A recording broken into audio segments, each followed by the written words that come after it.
Welcome back, artists. Today we are going to be making a background for our polar bears inspired by the artist Alma Woodsy Thomas.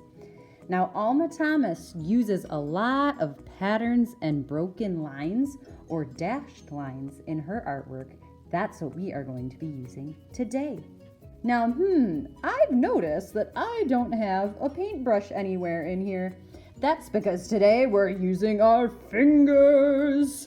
I'm going to take my pointer finger and I'm going to dip that in my paint. Now, I don't need a big glob because we don't want to drip everywhere. But I want enough on there that I can paint with it. And I'm going to bring it on up to one of my corners on the top of my paper. And I'm going to fill in with a corner sun.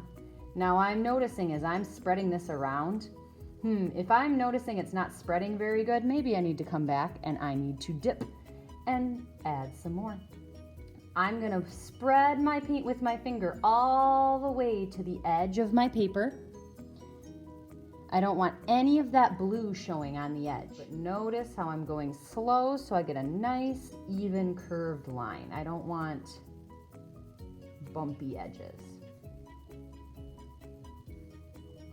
Now, before I switch to a new color, I need to make sure that my fingers are clean because I don't want this yellow to mix in with any of my other paints. I want them to stay the color that they are. So to do that, I'm gonna take my paper towel and I'm gonna wipe until I get all of my paint off. There really shouldn't be that much on my finger if I'm painting with one finger. So just a good wipe. Make sure that I get as much of that off as I can. Maybe I even want to kind of do this to make sure it's not on the other side. I can really start with whatever color I want to. Maybe I start with my dark blue. I'm going to dip my finger. Remember, I don't want big globby drips. I just need a little bit. And I'm going to start and make a short line. Now I want to make broken lines or a dashed line.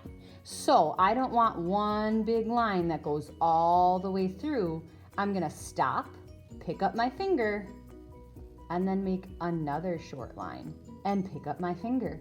Now I'm noticing I might need some more paint. I'm gonna dip, line, pick up my finger, line, pick up my finger, and all the way to the edge. I want you to notice that I am following the shape of my sun. I kind of want my lines to come out from this corner.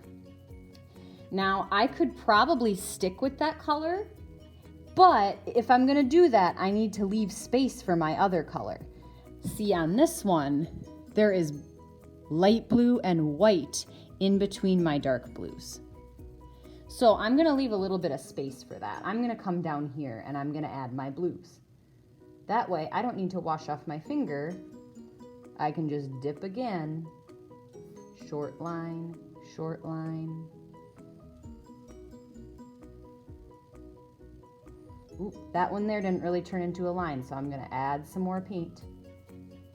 I don't want really big gaps in between my lines, so maybe some of these need to be a little bit longer.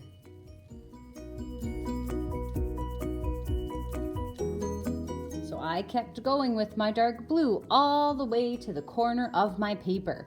Now I need to clean off my finger again. I don't want that to mix. I'm gonna wipe. Make sure I get as much of that paint off as I can.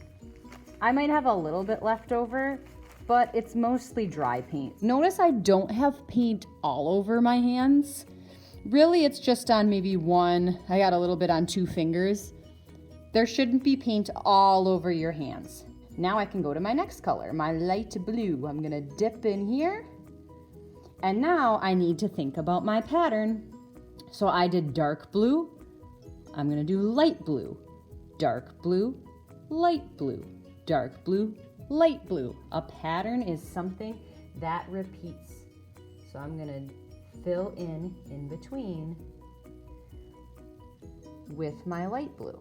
All right, I'm done with my light blue. Wipe off my finger again. Now I'm gonna wipe off my finger one more time. Make sure there's no paint on my hands. I'm gonna lift this up carefully and carry it to the drying rack with 2 hands.